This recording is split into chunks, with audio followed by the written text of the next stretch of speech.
ఓం శ్రీ మహాగణాధిపతయే నమః. శ్రీ గురుభ్యో నమః.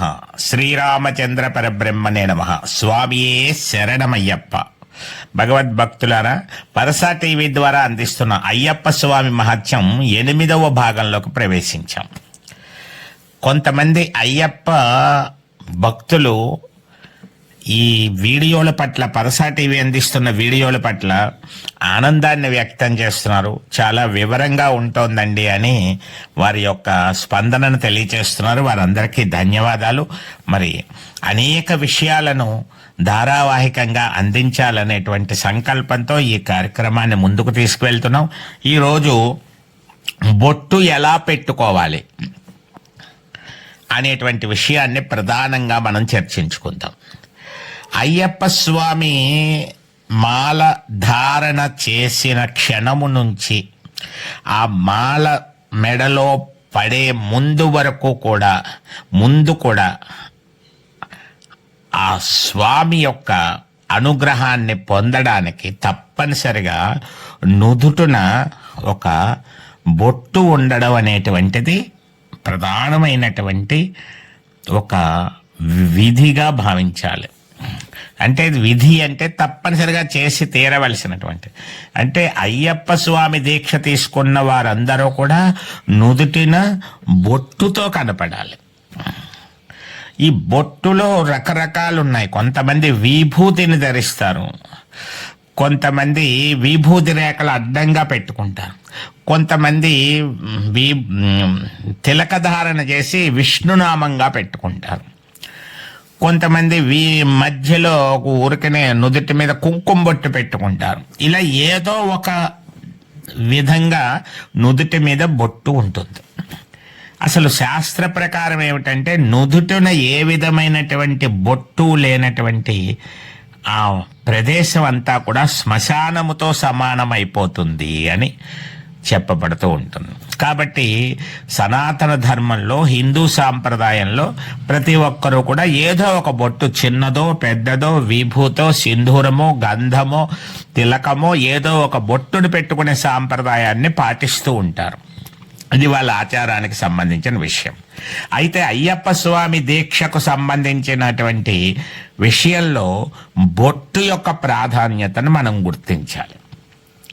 అడుగడుగున అయ్యప్ప దీక్షను స్వీకరించినటువంటి భక్తులు అయ్యప్ప తత్వానికి ప్రతిబింబాలుగా నిలవాలి, ప్రతిరూపాలుగా నిలవాలి. తత్వం అనేటువంటిది ఒకటి ఉంటుంది. ఆ తత్వాన్ని మనం పట్టుకోగలగాలి. తత్వాన్ని పట్టుకున్నట్లయితే మనకి దాని యొక్క ఫలితం సిద్ధిస్తుంది. ఇప్పుడు శ్రీరామచంద్రమూర్తి గురించి, రాముల వారి గురించి రామతత్వం ఏమిటి, అలాగే కృష్ణుడి గురించి మనం తెలుసుకోండి, కృష్ణతత్వం తెలుసుకోవాలి. అలాగా అయ్యప్ప తత్వం ఏమిటి అనేటువంటిది మనం తెలుసుకొని దానికి అనుగుణంగా మనం వ్యవహరించాలి. అది బొట్టు ముందు ప్రతిబింబిస్తుంది. ఒక అవగాహన కోసం మీకు ఈ విషయాన్ని చాలా వివరంగా ఇస్తున్నాను. బొట్టు ఎలా పెట్టుకున్నా పర్వాలేదు, బొట్టు మాత్రం ఉండాలి అనేటువంటిది ఒక నియమము.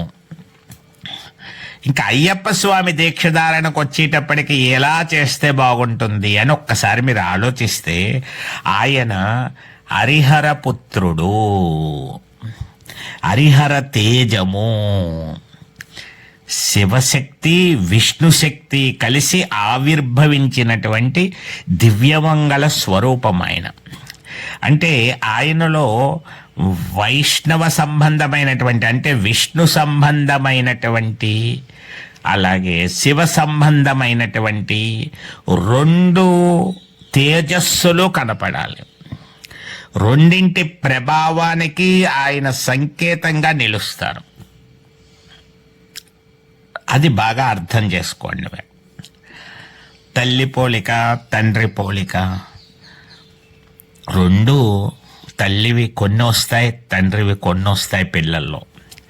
అలాగే ఒక తత్వాన్ని మనం అర్థం చేసుకోవాలి అంటే, విష్ణుతత్వము శివతత్వము కూడా ఆ అయ్యప్ప స్వామి మాల ధారణ చేసిన క్షణం నుంచి దానికి ప్రతిరూపంగా ప్రతి భక్తుడు నిలవాలి. అంటే ఏం చేయాలి? నుదుటిని మనం బొట్టు పెట్టుకునేటప్పుడు శివ సంకేతంగా 3 అడ్డంగా విభూతి రేఖలు ఉండడం అనేటువంటిది శివతత్వాన్ని చూపెడతాయి.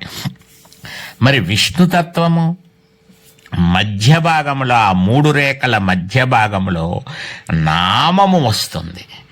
నామము వచ్చి నామము విష్ణునామం కనపడుతుంది. అటు 3 రేఖలు, ఇటు 3 విభూతి రేఖలు, మధ్యలో విష్ణునామము. అప్పుడేమైంది, వారి యొక్క శిరస్సు మీద అటు శివతత్వము కనిపిస్తోంది, విష్ణుతత్వము కనిపిస్తోంది. సాధారణంగా శివభక్తులు 3 రేఖలు విభూతినే పెట్టుకుంటారు, నామం ఉండదు మధ్యలో. విష్ణు భక్తులు నామమే పెట్టుకుంటారు, విభూతి ఉండదు. ఈ రెండింటి సంకేతమైనటువంటి అయ్యప్ప స్వామి విషయంలో ఏం చెయ్యాలి? అటు విభూతి పెట్టుకో, విభూతి రేఖలు కనపడాలి. విష్ణు సంబంధమైనటువంటి భక్తికి సంకేతంగా తిలకధారణ కనపడాలి, నామధారణ కనపడాలి. అంటే మీకు బాగా అర్థమై ఉంటుంది. ఇప్పుడు తాళపూడి అయ్యప్ప స్వామి ఆలయంలో కూడా ఆ విధంగానే ఉంటుంది.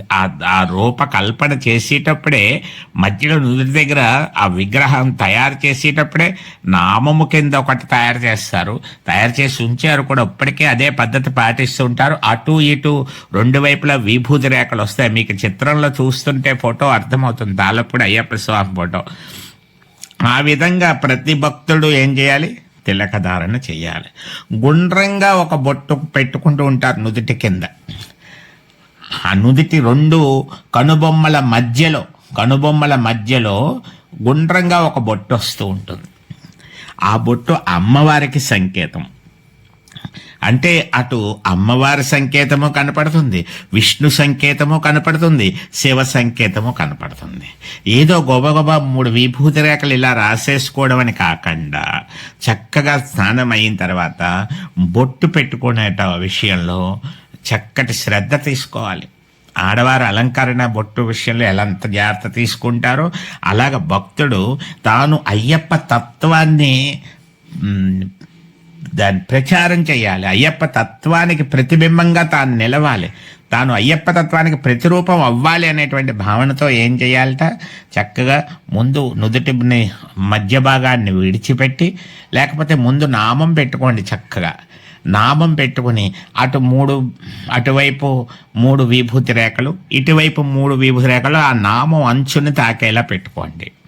చక్కగా 2 కనుబొమ్మల మధ్యలో కుంకుమ బొట్టు పెట్టుకోండి. అంతే. ఆ నామం మధ్యలో గంధం బొట్టు నిలువుగా రావచ్చు, లేదా గంధం కూడా కనపడవచ్చు. అవన్నీ మీరు ఎలా పెట్టుకున్నా సరే ఇవి మాత్రం ఇలా కనపడితే అయ్యప్ప స్వామికి ప్రతిరూపముగా నిలుస్తారు. సాధారణంగా గురుస్వాములు ఈ బొట్టు తత్వాన్ని మీద కూడా కాస్త అధ్యయనం చేసి ఈ విషయాన్ని ఆలోచించి అలా శిష్యుడికి కనుక ముందు చెప్పి తాను కూడా అలా ఆచరించున్నట్లయితే చాలా బాగుంటుంది. కానీ చాలామంది ఏదో ఒక రకంగానే పెట్టుకుంటున్నారు. అది అంటే ఆక్షేపించవలసిందో విమర్శించవలసిందో అని కాదు. ఒక విభూతి రేఖలతో వెళ్ళినా దీక్షకేమీ నియమభంగమేమీ అవదు, విష్ణునామంతో వెళ్ళినా ఏమీ అవదు.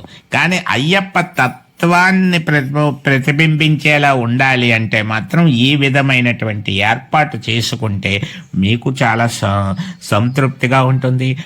అయ్యప్ప మీరు అద్దంలో చూసుకున్న విష్ణుతత్వం శివతత్వానికి సంకేతంగా నిలుస్తారు. మిమ్మల్ని చూసిన వారు కూడా అడుగుతారు, ఏమండి మీరు 2 కలిపి పెట్టారేంటంటే అప్పుడు వాళ్ళకి చెప్తారు, మీరు ఇది శివతత్వం విష్ణుతత్వం కలిసినటువంటి అయ్యప్ప తత్వానికి ప్రతిరూపంగా ఇలా పెట్టాలి నాయన అని. ఆ విధంగా వ్యాపితమైతే ఆ మార్పు అందరిలో మొదలైతే అయ్యప్ప తత్వాన్ని మనం అర్థం చేసుకున్నటువంటి వాళ్ళం అవుతాం. ముందు బొట్టుతోటే అయ్యప్ప తత్వానికి సంకేతంగా మనం నిలవలసినటువంటి అవసరాన్ని గుర్తించవలసిందిగా కోరుకుంటూ, చాలామంది అయ్యప్ప స్వామి భక్తులు దీక్ష ముగిసిన తర్వాత మరలా సంవత్సరం తిరిగి వారు దీక్ష తీసుకునే వరకు కూడా బొట్టు లేకుండానే రోజు కనిపిస్తూ ఉంటారు వాళ్ళు. ఇది కూడా చాలా పొరపాటనే గుర్తించాలి. దీక్ష ముగిసిన తర్వాత కూడా ప్రతినిత్యము ఒక తిలక ధారణ ధరించాలి వాళ్ళు. విభూతి కానీ నేను చెప్పిన విధంగా విష్ణుతత్వం ఏ ఏ దీక్షలో ఏ విధంగా అయితే బొట్టు పెట్టుకున్నారో అదే విధంగా వారు కనపడాలి. ప్రతిరోజు ఆ అయ్యప్పని తలుచుకోవడానికి అదే సంకేతంగా నిలుస్తుంది. కాబట్టి నిత్యము తిలకధారంతో ఉండాలనేటువంటి నియమాన్ని కూడా పాటించినప్పుడే మీరు దీక్షాకాలంలో పెట్టుకున్నటువంటి బొట్టుకి ఒక సార్థకత ఉంటుంది.